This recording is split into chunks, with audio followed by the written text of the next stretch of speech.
उनसे हम लोग बात करेंगे और मैनेजमेंट के बाद। एक बात भैया, 10 डेज पोस्टपोन किया एग्जाम को, ठीक है ना भैया? 10 डेज में क्या कोविड खत्म हो जाएगी क्या? अभी पीक पे है कोविड और 10 डेज में कोविड खत्म हो जाएगी क्या? अभी हमारा हॉस्टल बंद कर दिया गया है भैया। हॉस्टल बंद कर देने के बाद हम लोग को बोल रहे हैं घर जाने के लिए। ऐसा भी धमकी दिया गया है, अगर हॉस्टल नहीं बंद करोगे, खाली नहीं करोगे ना तो सामान फेंक दिया गया जाएगा। ऐसा धमकी दिया जा रहा है मैनेजमेंट के द्वारा।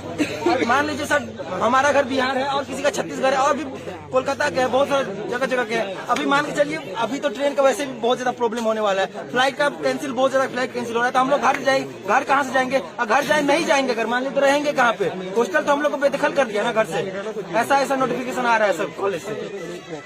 तो आज के आप लोग मतलब आप लोगों की एडमिनिस्ट्रेशन से बात करोगे क्या?